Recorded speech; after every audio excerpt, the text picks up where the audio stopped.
ಯದಾ ಯದಾ ಹಿ ಧರ್ಮಸ್ಯ ಗ್ಲಾನಿರ್ಭವತಿ ಭಾರತ ಅಭ್ಯುತ್ಥಾನಮ್ ಅಧರ್ಮಸ್ಯ ತದಾತ್ಮನಂ ಸೃಜಾಮ್ಯಹಂ ಪರಿತ್ರಾಣಾಯ ಸಾಧೂನಾಂ ವಿನಾಶಾಯ ಚ ದುಷ್ಕೃತ ಧರ್ಮ ಸಂಸ್ಥಾಪನಾರ್ಥಾಯ ಸಂಭವಾಮಿ ಯುಗೇ ಯುಗೇ ಅಂತ ಒಂದು ಸುಂದರವಾದ ಭಗವದ್ಗೀತೆಯ ಶ್ಲೋಕದಿಂದ ಇವತ್ತಿನ ಲಾಗನ್ನು ನಾನು ಶುರು ಮಾಡ್ತಾ ಇದ್ದೀನಿ.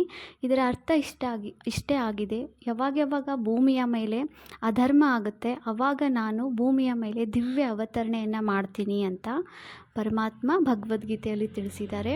ದಿವ್ಯ ಅವತರಣೆ ಮಾಡ್ತಾರೆ, ಹೌದು. ಯಾಕೆ ಅಂತ ಮತ್ತೆ ಒಂದು ಶ್ಲೋಕದಲ್ಲಿ ತಿಳಿಸಿದ್ದಾರೆ.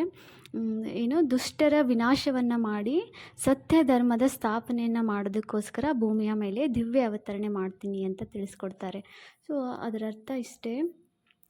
ಅಂದರೆ ಭೂಮಿಯ ಮೇಲೆ ಆಲ್ರೆಡಿ ಪರಮಾತ್ಮನ ದಿವ್ಯ ಅವತರಣೆಯಾಗಿದೆ. ಅದೆಲ್ಲವನ್ನು ನಾವು ತಿಳಿದುಕೊಂಡು ಅವರ ನೆನಪನ್ನು ಮಾಡೋಣ ಅಂತ ಹೇಳ್ತಾ ಹಾಗೆ ಮುಂದೆ ಹೋಗೋಣ. ಇವತ್ತು ಇದು ಬೆಳಗ್ಗೆ ಹಾಕಿರುವಂಥ ರಂಗೋಲಿ ಆಗಿತ್ತು. ಈಸಿಯಾಗಿ ಬೇಗ ಹಾಕುವಂಥದ್ದು. 2 ದಿನದ ರಂಗೋಲಿಯನ್ನು ಸೇರಿಸಿ ತೋರಿಸ್ತಾ ಇದ್ದೀನಿ. ಇದು ಶಂಕುವಿನ ರಂಗೋಲಿ ಹಾಕಿದ್ದೆ. ಅದಾದಮೇಲೆ ಇವತ್ತಿನ ಲಾಗಲ್ಲಿ ಬಾಳೆಕಾಯಿ ಚಿಪ್ಸನ್ನು ಮಾಡುವುದು ಹೇಗೆ ಅಂತ ನೋಡೋಣ. ಬಾಳೆಕಾಯಿ ಚಿಪ್ಸ್ ಮಾಡೋದಕ್ಕೆ ಬಾಳೆಕಾಯಿ ಹೇಗಿರಬೇಕು ಅಂದರೆ ಸ್ವಲ್ಪ ಕ್ವಾಲಿಟಿ ಚೆನ್ನಾಗಿರಬೇಕು, ದಪ್ಪ ಮತ್ತು ಉದ್ದ ಇರಬೇಕು, ಪೂರ್ತಿಯಾಗಿ ಕಾಯಿ ಇರಬೇಕು. ನಾನಿಲ್ಲಿ 5 ಬಾಳೆಕಾಯಿಯನ್ನು ತೊಗೊಂಡಿದ್ದೀನಿ. ಕಲರ್ ನೋಡೋದಕ್ಕೆ ಸ್ವಲ್ಪ ಡಾರ್ಕ್ ಗ್ರೀನ್ ಇರಬೇಕು, ಅಷ್ಟು ಕಾಯಿ ಇರಬೇಕು, ಅಂದರೆ ಚಿಪ್ಸ್ ಚೆನ್ನಾಗಿ ಬರುತ್ತೆ.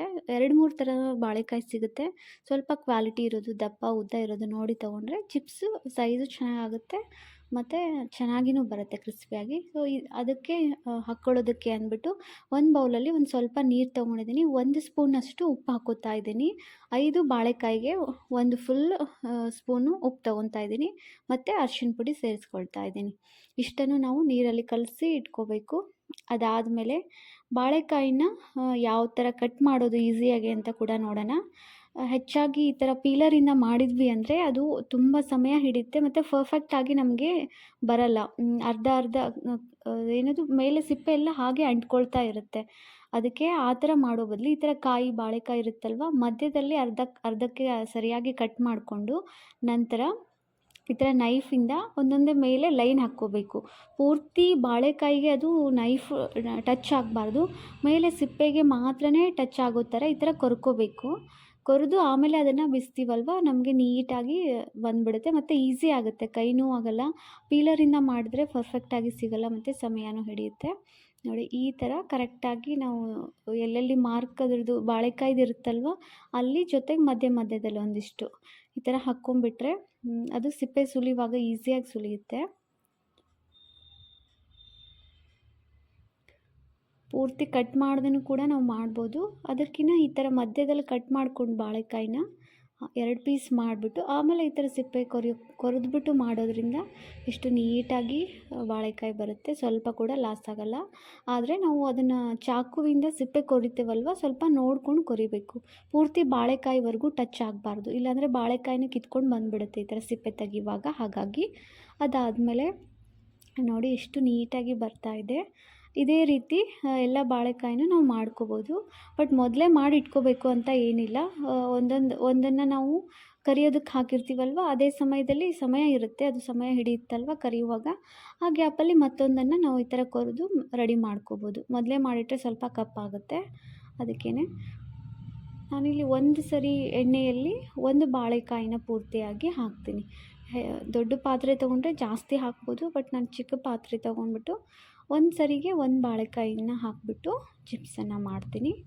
ಸೊ ಈ ಥರ ನಾವು ಈ ಸಿಪ್ಪೆಯನ್ನು ಬಿಚ್ಕೊಳ್ಳೋದ್ರಿಂದ ತುಂಬ ಈಸಿಯಾಗಿ ಪರ್ಫೆಕ್ಟಾಗಿ ನಮಗೆ ಬಿಚ್ಚುತ್ತೆ, ಕೈ ನೋವು ಕೂಡ ಬರಲ್ಲ. ಇಲ್ಲ ಹಾಗೆ ನಾವು ಫೀಲರಿಂದ ಮಾಡ್ತೀವಿ ಅಥವಾ ಕೈಯಿಂದ ಬಿಸ್ತೀವಿ ಅಂದರೆ ಸ್ವಲ್ಪ ಉಗುರು ನೋವು ಬಂದುಬಿಡುತ್ತೆ. ಓಕೆ, ನೋಡಿ ಈ ಥರ ಪರ್ಫೆಕ್ಟಾಗಿ ಬಂದಿದೆ.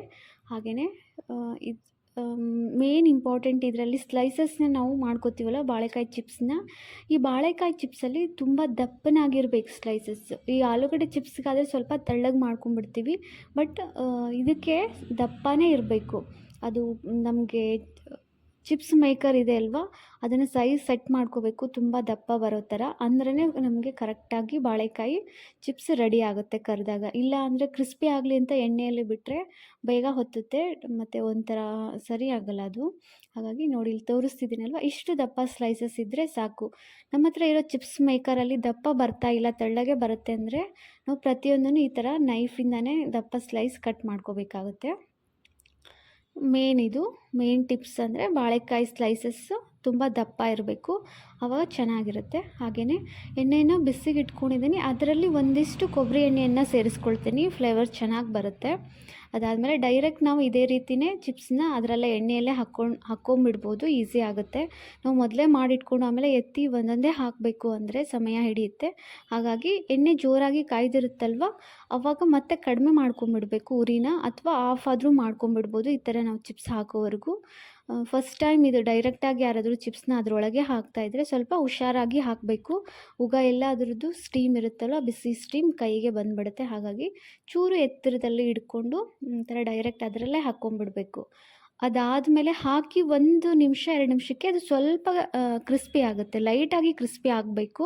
ಆ ಸಮಯಕ್ಕೆ ನಾವು ಕಲಸಿ ಇಟ್ಕೊಂಡಿದ್ವಲ್ವ ನೀರು, ಅರಿಶಿನ, ಉಪ್ಪು, ಆ ನೀರನ್ನು ಇದರಲ್ಲಿ ಒಂದು ಬಾಳೆಕಾಯಿ ಹಾಕಿದ್ದೀನಲ್ವ, ಒಂದು ಬಾಳೆಕಾಯಿಗೆ 1 ಸ್ಪೂನು ಮೇಲೆ ಒಂದು ಚೂರಿನಷ್ಟೇ ಚೂರು ನೀರು ಹಾಕಬೇಕು.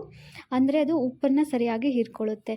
ನಾವು ಜಾಸ್ತಿ 2-3 ಸ್ಪೂನ್ ಹಾಕಿದರೆ ತುಂಬ ಉಪ್ಪಾಗ್ಬಿಡುತ್ತೆ, ಬಾಳೆಕಾಯಿ ಬೇಗ ಉಪ್ಪನ್ನು ಹೀರ್ಕೊಳ್ಳುತ್ತೆ. ಹಾಗಾಗಿ 1 ಸ್ಪೂನ್ ಮೇಲೆ 1 ಚೂರೇ ಸಾಕು. ನಾನು ತೋರಿಸಿದ್ನಲ್ವ ಅಷ್ಟು ಕರೆಕ್ಟಾಗಿದೆ. ಇದು ನಾನು ಹೇಳ್ತಿರೋದು ಅಳತೆ, 1 ಬಾಳೆಕಾಯಿಗೆ 1 ಸ್ಪೂನ್ ಮೇಲೆ 1 ಚೂರು, ಆವಾಗ ಸರಿಯಾಗಿ ಉಪ್ಪನ್ನು ಹೀರ್ಕೊಳ್ಳುತ್ತೆ. ಹಾಗೆಯೇ ಎಲ್ರಿಗೂ ಡೌಟ್ ಇರುತ್ತೆ, ಎಣ್ಣೆಯಲ್ಲಿ ನೀರನ್ನು ಹಾಕೋದ್ರಿಂದ ಅದು ಹೊರಗೆಲ್ಲ ಚಟ್ಪಟ್ ಅಂತ ಸಿಡಿಯಲ್ವಾ ಅಂತ. ಹಾಗೆಲ್ಲ ಏನೂ ಆಗಲ್ಲ, ಆರಾಮಾಗಿ ಮಾಡ್ಕೋಬೋದು. ಬರೀ ನೀರಾದರೆ, ಕಾಯ್ದಿರೋ ಎಣ್ಣೆಗೆ ಬರೀ ನೀರು ಹಾಕಿದರೆ ಸಿಡಿಯುತ್ತೆ. ಬಟ್ ನೀರಲ್ಲಿ ಉಪ್ಪು ಮತ್ತು ಅರಿಶಿನ ಇರೋದ್ರಿಂದ ಸೈಂಟಿಫಿಕಲಿ ಅದು ಸಿಡಿಯಲ್ಲ, ಏನೂ ತೊಂದರೆ ಮಾಡಲ್ಲ. ಆರಾಮಾಗಿ ಎಷ್ಟು ಚಿಪ್ಸ್ ಆದರೂ, ಎಷ್ಟು kg ಚಿಪ್ಸ್ ಆದರೂ ನಾವು ಇದೇ ರೀತಿ ಈಸಿಯಾಗಿ ಮಾಡ್ಕೊಂಬಿಡ್ಬೋದು. ನಾವು ನೀರಲ್ಲಿ ನೆನೆಸಿ ಇಟ್ಬಿಟ್ಟು ಆಮೇಲೆ ಸ್ಲೈಸಸ್ನ ಒಬ್ಬೊಬ್ರು ಹೇಗೆ ಮಾಡ್ತಾರೆ ಅಂದರೆ, ನೀರು ಉಪ್ಪನ್ನು ಕಲಿಸ್ಬಿಟ್ಟು ಅದರಲ್ಲಿ ಸ್ಲೈಸಸ್ನ ಎತ್ತಿ ತೆಗಿತಾರೆ, ಉಪ್ಪನ್ನ ಹೀರ್ಕೊಳ್ಳಿ ಚಿಪ್ಸು ಅಂದ್ಬಿಟ್ಟು. ಹಾಗೆ ಮಾಡ್ತೀವಲ್ವ, ಅದನ್ನು ಒಂದೊಂದೇ ಬಿಡಿಸ್ಕೊಂಡು ಆಮೇಲೆ ಆ ನೀರಿರುತ್ತೆ, ನೀರಿದ್ದಾಗಲೇ ಎಣ್ಣೆಗೆ ಹಾಕಿದಾಗ ಸ್ವಲ್ಪ ನೀರು ಅವಾಗ ಸಿಡಿಯುತ್ತೆ, ಅದು ಕಷ್ಟ ಆಗುತ್ತೆ. ಆಮೇಲೆ ಬಾಳೆಕಾಯಿನ ಬಿಡಿಸ್ಕೊಳ್ಳೋಕೆ ತುಂಬ ಕಷ್ಟ ಆಗಿಬಿಡುತ್ತೆ, ನೀರಲ್ಲಿ ಹಾಕಿದ್ದನ್ನು ತೆಗೆದು ಅದನ್ನು ಮತ್ತೆ ಸಪ್ರೇಟಾಗಿ ಹಾಕಿ ಆಮೇಲೆ ಎಣ್ಣೆಯಲ್ಲಿ ಹಾಕೋದಕ್ಕೆ. ಸೊ ಅದಕ್ಕಿಂತ ಹೀಗೆ ಡೈರೆಕ್ಟಾಗಿ ನಾವು ಎಣ್ಣೆಯಲ್ಲೇ ಸ್ಲೈಸಸ್ನ ಹಾಕಿ ಆಮೇಲೆ ಉಪ್ಪು ನೀರನ್ನು ಮೇಲೆ ಸೇರಿಸ್ಕೊಳ್ಳೋದ್ರಿಂದ ಪರ್ಫೆಕ್ಟಾಗಿ ಬರುತ್ತೆ. ಕ್ರಿಸ್ಪಿ ಆಗೋವರೆಗೂ ಅದನ್ನು ಸ್ವಲ್ಪ ಬಿಡಬೇಕಾಗುತ್ತೆ. ಮತ್ತೊಂದು ಬ್ಯಾಚ್ನ ನಾನು ಮಾಡಿ ತೋರಿಸ್ತಾ ಇದ್ದೀನಿ. ಡೈರೆಕ್ಟಾಗಿ ಹಾಕ್ಕೊಂಬಿಡ್ಬೋದು, ಈಸಿಯಾಗಿ ಬಂದುಬಿಡುತ್ತೆ. ಅದಾದಮೇಲೆ ಸ್ವಲ್ಪ ಅದು ಎಣ್ಣೆ ಹೇಗೂ ಜೋರಾಗಿ ಕಾಯ್ದಿರುತ್ತಲ್ವ, ಹಾಕಿ 1 ನಿಮಿಷಕ್ಕೆ ಸ್ವಲ್ಪ ಗಟ್ಟಿ ಆಗುತ್ತೆ ಬಾಳೆಕಾಯಿ. ಅದಾದಮೇಲೆ ಅದಕ್ಕೆ ಅರಿಶಿಣದ ನೀರು, ಉಪ್ಪಿನ ನೀರು ಏನಿರುತ್ತಲ್ವ ಅದನ್ನು 1 ಸ್ಪೂನಷ್ಟು ಸೇರಿಸ್ಕೊಂಬಿಟ್ರೆ ಆಗುತ್ತೆ. ದೊಡ್ಡ ಪಾತ್ರೆ ತೊಗೊಂಡು ನಾವು 2 ಬಾಳೆಕಾಯಿನ ಹಾಕ್ತೀವಿ ಅಂದಾಗ 2 ಸ್ಪೂನಷ್ಟು ಉಪ್ಪು ನೀರನ್ನು ಸೇರಿಸ್ಕೋಬೇಕು. ತುಂಬ ಬೇಗನೆ ಆಗೋಗುತ್ತೆ. ಸೊ ನಿಶ್ಚಿಂತವಾಗಿ ನಾವು ಪರ್ಫೆಕ್ಟ್ ಆಗಿರುವಂಥ ಬಾಳೆಕಾಯಿ ಚಿಪ್ಸ್ನ ಮನೇಲೇ ಮಾಡ್ಕೋಬೋದು. ನಾನು ತುಂಬ ಸರಿ ಇದೇ ರೀತಿಯೇ ಮಾಡೋದು, ಒಂದು ಸರಿನೂ ಫೇಲ್ ಆಗಲ್ಲ, ಪರ್ಫೆಕ್ಟಾಗಿ ಬರುತ್ತೆ ಮತ್ತು ಟೇಸ್ಟ್ ಕೂಡ ಚೆನ್ನಾಗಿರುತ್ತೆ. ಎಣ್ಣೆಯಲ್ಲಿ ಪೂರ್ತಿ ನಾವು ಕೊಬ್ಬರಿ ಎಣ್ಣೆಯಲ್ಲಿಂದನೇ ಮಾಡ್ಬೋದು, ಅಥವಾ ಕೊಬ್ಬರಿ ಎಣ್ಣೆ ಪೂರ್ತಿ ಇಷ್ಟ ಆಗಲ್ಲ ಅಂದರೆ ಒಂದು ಸ್ವಲ್ಪನಷ್ಟಾದರೂ ನಾವು ಎಣ್ಣೆಯಲ್ಲಿ ಕೊಬ್ಬರಿ ಎಣ್ಣೆ ತಿನ್ನುವಂಥ ಕೊಬ್ಬರಿ ಎಣ್ಣೆ ಸಿಗುತ್ತಲ್ವ, ವುಡ್ ಪ್ರೆಸ್ಡು ಈ ಥರ ಒರಿಜಿನಲ್ ಕೊಕೊನಟ್ ಆಯಿಲ್, ಪರ್ಫೆಕ್ಟಾಗಿ ಕ್ವಾಲಿಟಿ ಇರೋಂಥ ಎಣ್ಣೆ ಸಿಗುತ್ತಲ್ವ, ಏನೂ ಮಿಕ್ಸ್ ಇಲ್ಲದೆ ಇರೋಂಥದ್ದು, ಆ ಥರದ್ದಾದರೆ ಬಾಳೆಕಾಯಿ ಚಿಪ್ಸು ತುಂಬ ಟೇಸ್ಟಿಯಾಗಿ ಬರುತ್ತೆ. ಕೇರಳ ಬಾಳೆಕಾಯಿ ಚಿಪ್ಸ್ ಇರುತ್ತಲ್ವ, ಅದೇ ರೀತಿ ಆಗಿ ಬರುತ್ತೆ.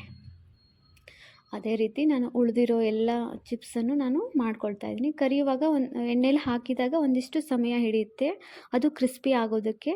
ಆ ಸಮಯದಲ್ಲಿ ಮತ್ತೊಂದಿಷ್ಟನ್ನು ಸ್ಲೈಸಸ್ನ ನಾನು ಮಾಡಿ ಇಟ್ಕೊಂಡ್ಬಿಡ್ತಾ ಇದ್ದೀನಿ. ನಿಮಗೆ ಅರ್ಥ ಆಯಿತು ಅಂತ ಅಂದ್ಕೊಂಡಿದ್ದೀನಿ. ನೀವೂ ಈ ಚಿಪ್ಸ್ನ ಟ್ರೈ ಮಾಡಿಬಿಟ್ಟು ಹೇಗೆ ಬಂತು ಅಂತ ಕಮೆಂಟ್ ಮುಖಾಂತರ ನಿಮ್ಮ ಒಪಿನಿಯನ್ನ ಶೇರ್ ಮಾಡಿ. ಹಾಗೆಯೇ ನಾನು ಏನನ್ನಾದರೂ ಆಹಾರವನ್ನು ತಯಾರಿಸ್ತಾ ಇರುವಾಗ ಯಾವಾಗಲೂ ಭಗವಂತನ ನೆನಪಿನಲ್ಲಿಯೇ ಅಡುಗೆಯನ್ನು ಮಾಡ್ತಾ ಇರ್ತೀನಿ.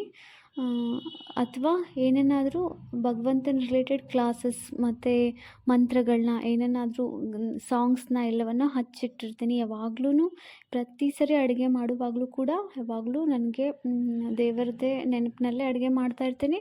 ಅಥವಾ ದೇವರದ್ದು ಕ್ಲಾಸಸ್ಸು ಸಾಂಗ್ಸು ಯಾವಾಗಲೂ ಅಡುಗೆ ಮನೇಲಿ ಕೂಗ್ತಾನೇ ಇರುತ್ತೆ ಸಾಂಗು. ಅದರಿಂದ ಏನಾಗುತ್ತೆ ಅಂದರೆ ನಾವು ಯಾವಾಗ್ಲೂ ಮನಸ್ಸನ್ನ ಶಾಂತವಾಗಿ ಖುಷಿಯಿಂದ ಅಡುಗೆ ಮಾಡ್ತಾ ಇರ್ತೀವಲ್ಲ, ಭಗವಂತನ ನೆನಪಿನಲ್ಲಿ ನಾವು ತಯಾರಿಸ್ತಿರುವಂಥ ಆಹಾರ ಕಂಪ್ಲೀಟ್ ಶುದ್ಧ ಸಾತ್ವಿಕ ಆಹಾರ ಪ್ರಸಾದದ ಹಾಗೇ ರೆಡಿಯಾಗುತ್ತೆ. ಹಾಗೆಯೇ ಅದನ್ನು ಊಟ ಮಾಡುವವರ ಮನಸ್ಸು ಕೂಡ ಹೇಗಾಗುತ್ತೆ ಅಂದರೆ ಅದೇ ರೀತಿ ಯಾವಾಗಲೂ ಶಾಂತವಾಗಿರುತ್ತೆ, ಖುಷಿಯಾಗಿ ಇರುತ್ತೆ. ನಾವು ಅಡುಗೆಯನ್ನು ಮಾಡುವಾಗ ಬೇಜಾರಿಂದ ಮಾಡಿದರೆ ಅಥವಾ ಸುಸ್ತಾಗಿದೆ ಎಲ್ಲ ನಾನೇ ಮಾಡಬೇಕಾ ಅನ್ನೋ ಒಂದು ಮೈಂಡ್ ಸೆಟ್ಟಿಂದ ಮಾಡ್ತಾಯಿದ್ವಿ ಅಂದರೆ, ಅರ್ಜೆಂಟಲ್ಲಿ ಮಾಡ್ತಾಯಿದ್ರೆ ಅಥವಾ ಇನ್ಯಾರ್ದಾದ್ರೂ ನೆನಪಲ್ಲಿ ನಾವು ಅಡುಗೆ ಮಾಡ್ತಾಯಿದ್ರೆ ಅದು ಏನಾಗುತ್ತಂದರೆ ನಮ್ಮ ಆಹಾರದ ಮೇಲೇ ಅದರದ್ದು ಎನರ್ಜಿ ಹೋಗುತ್ತೆ. ಆ ಆಹಾರವನ್ನು ಯಾರೆಲ್ಲ ಊಟ ಮಾಡ್ತಾರೆ ಅವ್ರ ಮನಸ್ಸು ಕೂಡ ಅದೇ ರೀತಿ ಆಗ್ತಾ ಹೋಗುತ್ತೆ. ಹಾಗೆಯೇ ಒಂದು ಇದು ಸೀಕ್ರೆಟ್ ಅಂತನಾದರೂ ಹೇಳ್ಬೋದು. ಅಡುಗೆ ಮನೆಯಿಂದನೇ ನಾವು ಆಹಾರದಿಂದನೇ ಮನೆಯವರ ಮನಸ್ಸನ್ನು ಚೇಂಜ್ ಮಾಡ್ಬೋದು. ನಮ್ಮ ಯೋಚನೆಗಳು ಹೇಗಿದೆ ಅಂದರೆ ಅದರ ಪ್ರಕಾರನೇ ಅವರ ಮನಸ್ಸು ಕೂಡ ಆಗುತ್ತೆ. ಹಾಗಾಗಿ ಮನೆಯಲ್ಲಿ ಯಾರಿಗಾದರೂ ಕೋಪ ಬರ್ತಿದೆಯಾ, ತುಂಬ ಕೋಪ ಮಾಡ್ತಾ ಇದ್ದಾರೆ ಅಥವಾ ಯಾವಾಗಲೂ ಏನಾದರೂ ಟೆನ್ಷನ್ನಲ್ಲಿದ್ದಾರಾ, ಬೇಜಾರಲ್ಲಿ ಇದ್ದರೆ ಅಥವಾ ಮಕ್ಕಳು ಏನಾದರೂ ಸ್ಟಡಿ ಮಾಡ್ತಾ ಇರಲಿಲ್ಲ ಅಂದರೆ ಆ ಥರ ಸಿಚುವೇಷನಲ್ಲಿ ನಾವು ಏನು ಮಾಡ್ಬೋದು ಅಂದರೆ, ನಾವು ಅಡುಗೆಯನ್ನು ಮಾಡ್ತಾ ಇರ್ತೀವಲ್ವ ಆವಾಗ ನಾವು ಏನಂತ ಸಂಕಲ್ಪಗಳನ್ನ ಮಾಡಬೇಕಂದ್ರೆ, ಮೊದಲು ನಾನು ಆತ್ಮ ಶಾಂತ ಸ್ವರೂಪನಾಗಿದ್ದೇನೆ, ನಾನು ಯಾವಾಗ್ಲೂ ಖುಷಿಯಾಗಿ ಇದ್ದೇನೆ, ಇದನ್ನು ಊಟ ಮಾಡುವವರ ಮನಸ್ಸು ಕೂಡ ಖುಷಿಯಾಗಿದೆ, ಶಾಂತವಾಗಿದೆ.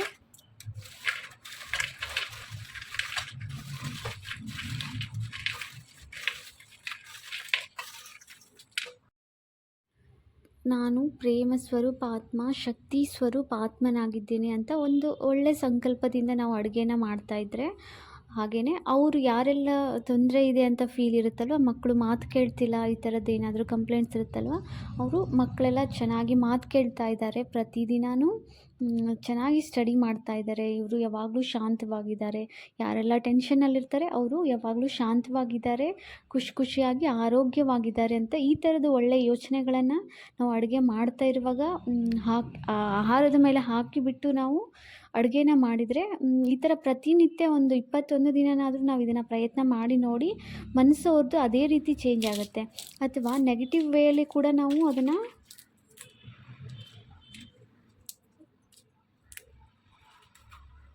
ಚೆಕ್ ಮಾಡ್ಬೋದು. ನೆಗೆಟಿವ್ ಏನಾದರೂ ಯೋಚನೆ ಮಾಡ್ತಾ ಇದ್ವಿ ಅಂದರೆ ಅವ್ರ ಮನಸ್ಸು ಕೂಡ ಅದೇ ರೀತಿ ಆಗುತ್ತೆ. ನಾವೇ ಏನಾದರೂ ಕೋಪ ಮಾಡಿಕೊಂಡು ಟೆನ್ಷನ್ ಮಾಡಿಕೊಂಡು ಅಡುಗೆ ಮಾಡ್ತಾಯಿದ್ರೆ ಅದನ್ನು ಊಟ ಮಾಡಿದವರು ಕೂಡ ನೆಕ್ಸ್ಟ್ ಸ್ವಲ್ಪ ಹೊತ್ತಿಗೆ ಅವರು ಕೂಡ ಅದೇ ರೀತಿ ಬಿಹೇವ್ ಮಾಡೋಕ್ಕೆ ಸ್ಟಾರ್ಟ್ ಮಾಡ್ತಾರೆ. ಕೋಪ ಮಾಡೋದು ಅಥವಾ ನೆಗೆಟಿವ್ ಮಾಡೋದು ಅದೇ ರೀತಿ. ಸೊ ಯಾವಾಗ್ಲೂ ನಾವು ಪಾಸಿಟಿವ್ ಆಗಿ ಅಡುಗೆ ಮಾಡ್ತಾಯಿದ್ರೆ ಅವ್ರ ಮನಸ್ಸು ಕೂಡ ಅದೇ ರೀತಿ ಚೇಂಜ್ ಆಗುತ್ತೆ. ಅವರನ್ನು ನಾವು ಇಮಿಡಿಯೇಟಾಗಿ 21 ದಿನದಲ್ಲಿ ಅವರ ಪಾಸಿಟಿವ್ ವೇಯಲ್ಲಿ ಸಕಾರಾತ್ಮಕ ವೇಯಲ್ಲಿ ಅವರ ಮನಸ್ಸನ್ನು ನಾವು ಚೇಂಜ್ ಮಾಡ್ಬೋದು. ಇದು ಭಗವಂತನೇ ನಮಗೆ ತಿಳಿಸಿಕೊಟ್ಟಿರುವಂಥ ಒಂದು ಸೀಕ್ರೆಟ್ ಅಂತ ಹೇಳ್ಬೋದು. ನೀವೂ ಪ್ರಯತ್ನ ಮಾಡಿ. ಯಾವಾಗ್ಲೂ ಮನೇಲಿ ಅಡುಗೆ ಮಾಡುವಾಗ ಮಂತ್ರಗಳು, ದೇವರ ಸಾಂಗ್ಸು ಏನನ್ನಾದರೂ ಹಚ್ಚಿ ಇಟ್ಬಿಟ್ಟು ನಾವು ಅಡುಗೆನ ಮಾಡಿದರೆ ಮನೇಲಿರುವಂಥ ಎಲ್ಲ ಆಹಾರದ ಮೇಲೆ ವೈಬ್ರೇಷನ್ ಹರಡ್ತಾ ಇರುತ್ತೆ. ಹಾಗಾಗಿ ಊಟ ಮಾಡುವವರ ಮನಸ್ಸು ಕೂಡ ತುಂಬ ಶಾಂತವಾಗುತ್ತೆ. ಯಾವಾಗ್ಲೂ ನಾವು ಏನು ಸರಿಯಾದ ದಾರಿ ಹೋಗಬೇಕಿರುತ್ತೆ ಅದು ನಮಗೆ ಸರಿಯಾಗಿ ಗೊತ್ತಾಗುತ್ತೆ. ಮನಸ್ಸು ಶಾಂತವಾಗಿತ್ತಂದರೆ ಡಿಸಿಷನ್ ತಗೊಳ್ಳೋದಕ್ಕೆ ಸರಿಯಾಗುತ್ತೆ. ಆರೋಗ್ಯ ಕೂಡ ಅದರಿಂದ ನಾವು ಸುಧಾರಿಸ್ಕೋಬೋದು. ಎಲ್ಲರೂ ಆರೋಗ್ಯವಾಗಿದ್ದಾರೆ, ಎಲ್ಲರ ಆರೋಗ್ಯ ಚೆನ್ನಾಗಿದೆ ಅನ್ನೋ ಪಾಸಿಟಿವ್ ಥಾಟ್ಸಿಂದ ನಾವು ಅಡುಗೆನ ಮಾಡೋದ್ರಿಂದ ಅದು ಅದರ ಮೇಲೆ ಎಫೆಕ್ಟ್ ಕೊಡುತ್ತೆ. ಹಾಗೆ ಭಗವಂತನ ನೆನಪಿನಲ್ಲಿ ನಮ್ಮ ಮನಸ್ಸು ಭಗವಂತನೊಟ್ಟಿಗೆ ಕನೆಕ್ಟ್ ಆಗಿರುತ್ತಲ್ವ. ಭಗವಂತ ಅಂದರೆ ಯಾರು ಹೇಳಿ? ಅವರು ಶಾಂತಿಯ ಸಾಗರ ಅಲ್ವಾ, ಶಕ್ತಿಯ ಸಾಗರ, ಆನಂದದ ಸಾಗರ, ಜ್ಞಾನದ ಸಾಗರ.